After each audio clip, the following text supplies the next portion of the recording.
নমস্কার বন্ধুরা, আশা করি সবাই ভালো আছেন। আমাদের এই ইস্ট সিকিম ভ্রমণ বিভিন্ন পার্টে পার্টে, যেমন নাথুলা, তারপরে এখন সংমো লেক, যেটাকে আমরা ছাঙ্গু লেক বলে থাকি, সেগুলোর যে ভিডিওগুলো আপনাদের সামনে রিলিজ করছি। সেলফ ড্রাইভ করে নিজেদের গাড়ি নিয়ে ঘুরে আসার বর্ণনা দিয়ে ভালো লাগছে আপনাদের, এটাই অনুমান করতে পারি। প্রচেষ্টা করছি, কোনো প্রফেশনাল এক্সপার্ট নই এই বিষয়ে, ভালো লাগা থেকেই যেটুকুনি করা। অনেকের থেকে অনেক দেখেও শিখছি, শিখে শিখে নিজের মধ্যে সেই জিনিসটা ইনকালকেট করে সেখান থেকে বিষয়গুলো উপস্থাপন করার চেষ্টা করছি।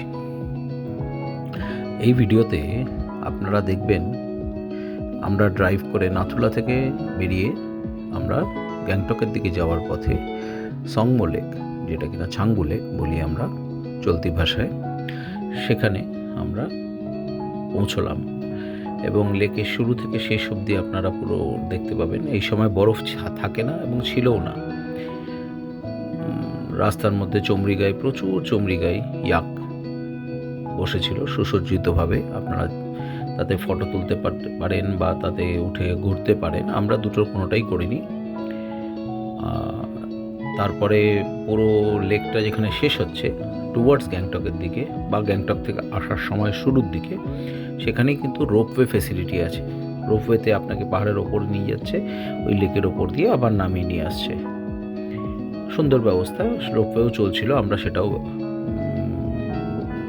উঠিনি আমরা, কারণ আমাদের হাতে সময় ছিল, কিন্তু আমরা ছাঙ্গুটাকে আসলে যেভাবে আমরা দেখতে চেয়েছি সেইভাবেই ফিরে গিয়ে আবার দেখব বলে ওটাকে আমাদের রিজার্ভ স্টকে রেখে দিয়েছি পরের বারের জন্য। কারণ আমাদের ওইটাতে ভেবে নিয়েছিলাম আমরা যে যদি বরফ থাকে তবেই আমরা নামবো, কিন্তু যেহেতু ওখানে বরফ পাইনি আর নাথুলায় বরফ পেয়েছি, ফলে ওই বরফের যে আমাদের যে মানে মাদকতাটা, সেটা কাটিয়ে আমরা জলে ভাসিয়ে দিতে চাইনি, তাই ওটা আমাদের রিটার্ন লিস্টে রয়েছে। এবার এখান থেকে খুব একটা ঠান্ডাও ছিল না, আমরা এগিয়ে গেছিলাম গ্যাংটকের দিকে এবং পরিশেষে আমরা শিলিগুড়ি পৌঁছে যাই। গ্যাংটকে আমাদের থাকার কথা ছিল, কিন্তু আমরা থাকিনি, কারণ একে তো প্রচণ্ড ক্রাউডেড ছিল আর প্রচুর ট্যুরিস্ট ছিল এবং সেই অনুপাতে ঠান্ডাও ছিল না।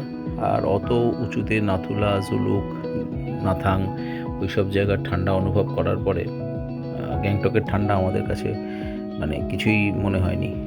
উল্টে আমাদের মানে গরম লাগছিল। আমরা গরম জামা কাপড় খুলে ফেলি এবং ঠিক করি যে গ্যাংটকের এই ক্রাউডের মধ্যে ঘিঞ্জি জায়গা, সেখানে পার্কিংয়ের অসুবিধা হচ্ছিল। তো সেসব মাথায় নিয়ে আমরা পুরো রাস্তাটাকে এনজয় করতে করতে ড্রাইভ করে গ্যাংটক থেকে নেমে আসি শিলিগুড়িতে এবং পরের দিন কলকাতার জন্য রওনা হয়। তো যেই শুনছে সেই একটু অবাক হয়ে যাচ্ছে এবং সে ভাবছে যে কিভাবে সম্ভব যে জুলুক থেকে সকাল 8:08 স্টার্ট করে আমরা পুরোপুরি থাম্বি ভিউ পয়েন্ট, যেখান থেকে ইস্ট সিকিমের যে ওল্ড সিল্ক রুটের 90টা বেন্ড দেখা যায়, সেখানে পৌঁছে সেইখান থেকে পরবর্তী থেকে নাথাং ভ্যালির থেকে ওল্ড বাবা মন্দির, নিউ বাবা মন্দির, কুপুপ লেক করে নাথুলার 14,140 ফিটে উঠে সেখান থেকে নেমে সংমো লেক হয়ে গ্যাংটক হয়ে শিলিগুড়ি আমরা ওই রাত্রির 8টা নাগাদ পৌঁছই। এবং এই যে দীর্ঘ ড্রাইভ, এটা কিন্তু কিলোমিটারে মাপলে হবে না, অল্টিটিউডে মাপতে হবে আপনাদের। এই অল্টিটিউডে যদি মাপেন, এই যে ভেরিয়েশন অফ অল্টিটিউড, তার জন্য যে আমাদের অক্সিজেনের বিভিন্ন স্তর দিয়ে পাস করা এবং তার যে ইম্প্যাক্ট শরীরের উপরে, এবং একজন ড্রাইভার হিসেবে, একমাত্র ড্রাইভার, এবং আমার বাকি সন্তান এবং স্ত্রী তারা ছিল, তো তাদেরকে সুরক্ষিতভাবে নিয়ে গাড়িটিকে সুরক্ষিতভাবে চালিয়ে পৌঁছানো, এটা অনেকেই শুনে একটু অবাক হচ্ছে। কিন্তু মেন ব্যাপারটা হচ্ছে আমরা যারা গাড়ি চালাতে ভালোবাসি তাদের কাছে এই টেনাসিটি লেভেলটা তৈরি হয়ে যায়। হ্যাঁ, তবে বলবো যে এটা একদিনে তৈরি হয় না। কেউ যদি আমার এই চালানোটাকে দেখে মনে করেন যে রাতারাতি কালকে, ধরুন বছর 2 হলো গাড়ি চালানো শিখেছেন, রাতারাতি এটা করতে যাবেন, বয়সটা যদি আমার মতোই হয় তাহলে আমি বলবো আর একটু বিভিন্ন অল্টিটিউডে চালিয়ে নিজেকে হ্যাবিচুয়াল করে একটু বেশি লং আওয়ার্স চালিয়ে নিজের টেনাসিটি এবং নিজের এই যে অনেকক্ষণ ধরে চালানো এবং বিভিন্ন অল্টিটিউডের মধ্যে ডিফারেন্স অফ অক্সিজেন লেভেলকে অ্যাডজাস্ট করিয়ে তবে কিন্তু যাবেন। মানে ডোন্ট ট্রেল, সবার ক্যাপাসিটি কিন্তু এক হয় না। আমি এই পর্যায়ে নিজেকে নিয়ে যেতে পেরেছি দীর্ঘ প্রচেষ্টার ফলে। প্রায় 1995 কি 96 থেকে লাইসেন্স নিয়ে গাড়ি চালাচ্ছি এবং বহু গাড়ি ওন করেছি এবং পাহাড়ে ধাপে ধাপে উঠি। ওই একবারে উঠে মানে হঠাৎ করেই 15,000 ফিটে উঠে গেলাম, তারপরে সেখানে গিয়ে অক্সিজেন নিতে থাকলাম, সেটা করি না। তাই অনেক কিছু ভেবেচিন্তে করবেন।